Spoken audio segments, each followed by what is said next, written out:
Welcome to Sports Time with Chris. I'm your host, Chris, and today I will be analyzing the 49ers loss to the Green Bay Packers this last Sunday. Honestly, there's not too much to analyze. This was just a straight up a punch in the face knockout by Green Bay. The Packers came into this game and absolutely ran the ball down the Niners' throats. And I think the crazy thing about this is that the 49ers defense has really not been the weak point this year. They've had moments, and their fourth quarter lapses have been one of the biggest issues this year for sure, but this was just a straight up, they could not do anything against the Packers from the beginning to the end of the game. And it's crazy because this game wasn't the Packers' best played game. They were sloppy in a few things. They weren't as sharp as they could have been. And because of that, the 49ers still had an opportunity to win this game, in my opinion. And that sounds crazy, I know, because they got absolutely destroyed. But the Packers also had the opportunity to run away with it even worse. And what I've been trying to figure out over the last few days is how could this defense fall off this bad? Like, what caused the defense to just completely collapse on itself? Almost like it looked like they never played football in their lives. And that goes from the front line to the back line. Everyone was missing tackles in that game, and they were just playing uninspired football. And what was supposed to be a must-win game for the 49ers. They're saying, every game is a must-win game. We just got to take care of business. And then they come out and they play like that. And the lack of preparation for this game was just absolutely unacceptable, especially by the coaching staff, everyone on the staff. From Kyle, I don't know. Tom Brady talked about this on the broadcast, I believe, where one of the things that they focus on when they're playing in a place, specifically Green Bay, I think he was talking about, where it is kind of a solid tundra, and especially when it gets cold and snowy, one of the biggest points of emphasis for coaches is what kind of shoes or cleats are their guys going to wear. And all game we saw guys slipping, and who knows, maybe that's why the defense couldn't make tackles. Maybe they were literally slipping and not able to, plant their feet and explode. I don't think that's it, but it seemed like all these small little details have been missing all year, and that's on the head coach.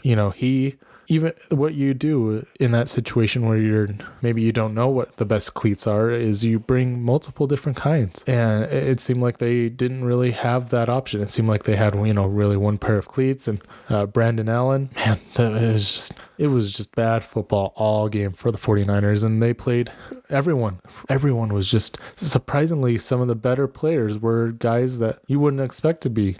Brandon Allen, I think, did a decent job. He was playing with a splint on his non-throwing hand, so he had a couple fumbles in this game, and who knows if that played a role in why he was fumbling. He made that throw. He made some really, really good throws. Coupled to George Kittle, there was that back shoulder where Kittle said he never had a ball like that. He just kind of turned around and was able to catch it. That was a beautiful throw by him.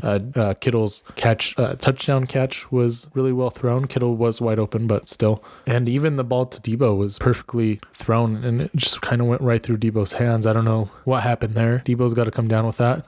But that game ultimately, I don't think falls on Brandon Allen. That was his only interception on the game. That he lost a fumble where he lost his footing, and then he got stripped. And so it's one of those things where even if Brock Purdy played in that game, I don't know if the result would have been much different. I think the Niners put up a few more points and it's a little bit closer, but that's a game where the quarterback wasn't really a factor, in my opinion. The 49ers couldn't run the ball at all with Christian McCaffrey, and Jordan Mason got one touch in the game for 16. Well, he got one touch for 16 yards, and then they just stopped running the ball with him. And ever since McCaffrey's come back, this team has not been effective running the ball. And no, that doesn't just fall on McCaffrey. It's also on the offensive line, sure. But this wasn't an issue when Jordan Mason was running the ball. He was a top 3 rusher before he got injured in Seattle. And then he was on his way to be one of the top 5 49ers rushing yards ever in a season. And they just stopped using him. And it doesn't make sense to me. One of the issues with Kyle Shanahan has always been his decision making. And this is just one of those points where it really, really is is emphasized. Why not switch it up? Like, if the running game isn't working, and that's the thing, like, what if you put Mason in and all of a sudden he does break off a 16-yard run? Don't you want to see if keeping him in the game will help you maintain that same result over and over? That's what I would do. I would ride a hot hand. I'd go out there and play the best player at the moment. And it's crazy because the Niners were still in this game, and they had that kickoff return by Debo with a really, really bad holding call. To me, it looked clean. Honestly, it just did not look. That was a bad call by the refs, and I don't want to put this loss on the refs at all, but that was just unfortunate. And I say this all the time. You never want to put your destiny in the hands of a referee, and that's what the Niners did. Like, you want to play good enough through the entire game that the referee isn't the one that decides the game for you. You be in control of your own destiny. Bad refs, good refs, somewhere in between. That's also the problem also with that is that the Niners did shoot themselves in the foot multiple times. Pooney, I think, had 3 penalties, and honestly, I didn't watch the game live. I watched the last part of the second quarter and the rest of the second half, but I was just a little bit busy and I wasn't able to watch the game. I had to go back and rewatch it. But again, 49ers shooting themselves in the foot with penalties. That's all about discipline, and discipline starts at the top. And I know I get tired with blaming Shanahan all the time, but that's ultimately where it always falls to. He's the head coach of the football team. He's in charge. He should get the majority of the blame, and he didn't really take any accountability after the loss. And it's just painful. And one thing that I think the Packers were trying to exploit, they did a little bit, but at the end of the half, Jordan Love was just throwing bombs down the field. And I think the reason why Jordan Love was doing that is because this secondary has had issues with deep downfield penalties, giving up deep plays. This has been not just under Nick Sorensen or the season. This has been an issue for years and years. So I wonder if the Packers know something about the 49ers secondary that they were trying to exploit, and maybe other teams can exploit going forward. It wouldn't surprise me at all, honestly, but their deep passing defense has had its issues. So the Niners did have a few key players out in Trent Williams, Nick Bosa, and Brock Purdy. I mean, those guys would have helped a little bit, but I don't know how much Nick Bosa would have affected the running defense. Leonard Floyd had a few sacks in this game. I think he had 2, at least that I saw, 2 sacks, and he stepped up,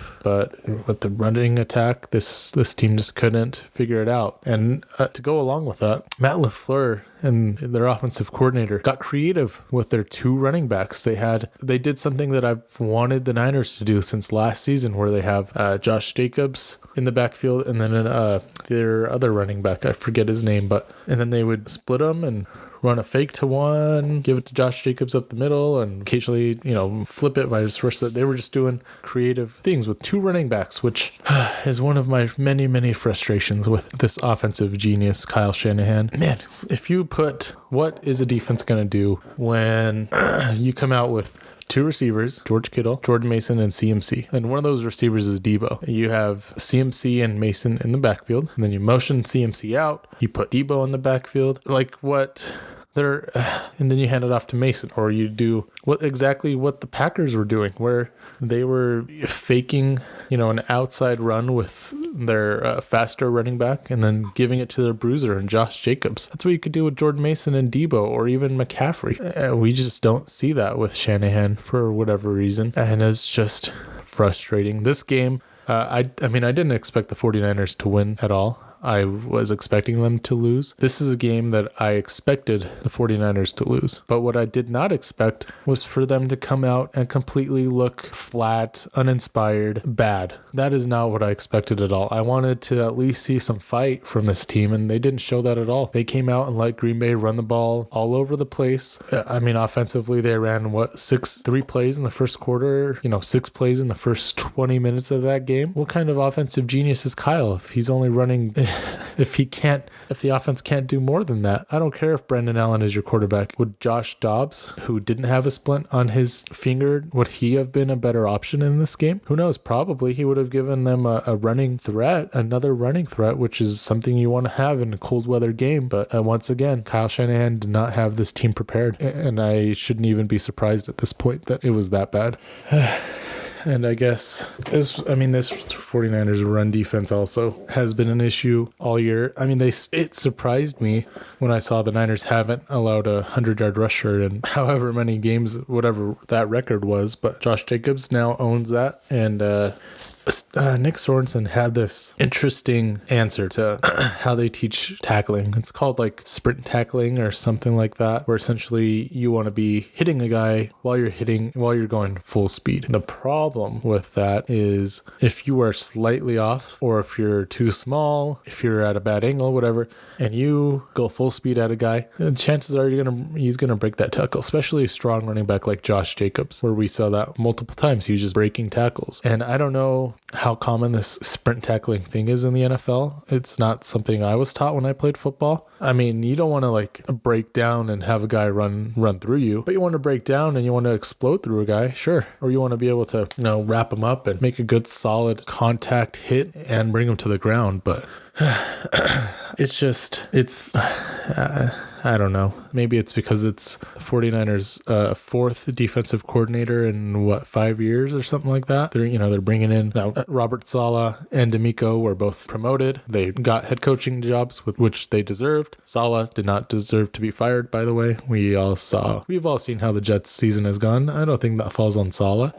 But I actually just called in to Grant Cohn. I know he is controversial in the 49ers world, but I really like his content. I think he does an excellent job with what he does. I don't always agree with him, but he does an excellent job breaking down this team and being critical and asking hard questions when some of the 49ers media deserves to do so. So I called into his show, and I was a little bit nervous, so I didn't get my full point. I didn't get the full point across that I wanted to make, and that was that after the Super Bowl, Steve Wilks was fired, and Steve Wilks did deserve some of the blame for the Super Bowl loss. Like, he didn't have the team prepared for the Chiefs' bread and butter plays, and stuff that they run all the time. The Patrick Mahomes option, the corn dog, which they ran with Mecole Hardman to win the Super Bowl. That's a play I saw coming. We all as soon as I saw the motion as soon as I saw the motion, I was like, oh, this is it. This is game.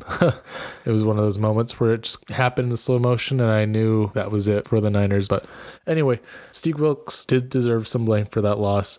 And I think I did say that I didn't mind the fire afterwards, but also if Shanahan wanted to run him back with this team, one more Super Bowl chance, then I don't think you fire a guy like Steve Wilks, where that defense was one of the best defenses all season long. I don't think you fire him. I think you give him one more shot, full off season under his belt.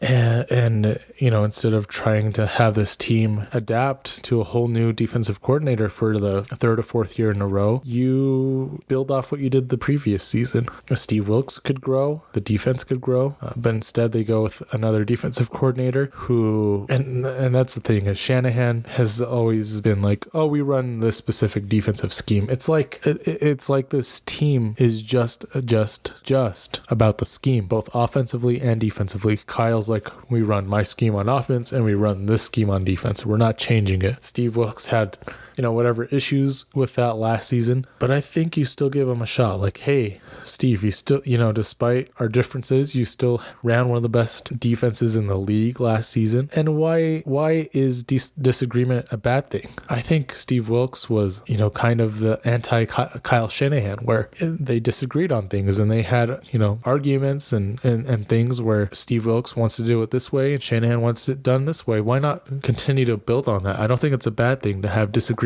on a football team, because then you can find a happy medium. You can, hey, you know what? You can try that this week, or you can try this week. And instead, this defense is running the same stuff they've run the previous few years with a new coordinator, and who knows what Brandon Staley's role is on the defense, or if any at all. It just hasn't been up to par. So that's I think that's going to do it for me. Thank you for tuning in. I guess I should talk about this too. Christian McCaffrey fumbled the ball on a big play in the fourth quarter. I mean, the Niners didn't really have a shot at that point, but that just kind of slammed the door in their face even more. And it seems obvious to me that Christian is not himself yet. I don't know if he will get to that point this season or not. And quite frankly, I want to see Mason as the running back one until CMC shows that he is completely healthy and up to his normal self. Because he was the offensive player of the year. He should get a lot of touches. He should get the ball. But if he isn't playing at that level this season and he's been injured and trying to rehab and trying to prevent something really, really bad from happening, then maybe you should limit him a little bit. And I don't know. This Buffalo game, obviously you want to win it. I doubt like this team doesn't have room to lose very many other games this season. Buffalo is a tough one. And so I don't know. I don't know what this team chooses to do in this game. Maybe is this a must-win game or is one of the NFC divisional games a must-win game? I don't know. It's a decision that Shanahan is probably going to make, and I feel like no matter what, Christian McCaffrey is just going to keep getting the same old workload. So, Shanahan hasn't adapted. Doesn't look like he will be able to adapt, and we'll see how things go this Sunday. But anyway, that's going to do it for me. Thank you for listening. I appreciate every single one of you, and I hope all of you have a happy, safe, fun Thanksgiving. I'm looking forward to it. My Super Bowl is tomorrow. Thanksgiving is a one time a year I go out and play football with friends, and so it's my Super Bowl.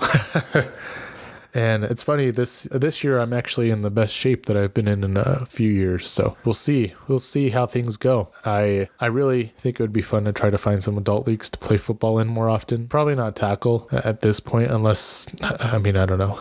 It's just fun to go out and play ball. I miss playing football. So let me know what you're thankful for. I'm going to say, let me know what you're thankful for in general and for sports. For me, I'm thankful for my family, which is, pretty basic, but when you have your first kid and you continue to grow your family, it really, really changes your perspective on family and how important it really, really is. So that's obviously number one for me. And then for sports, I am grateful for George Kittle. George Kittle is the heart and soul of this 49ers team. I've been saying all year he needs to be the primary focus of this offense.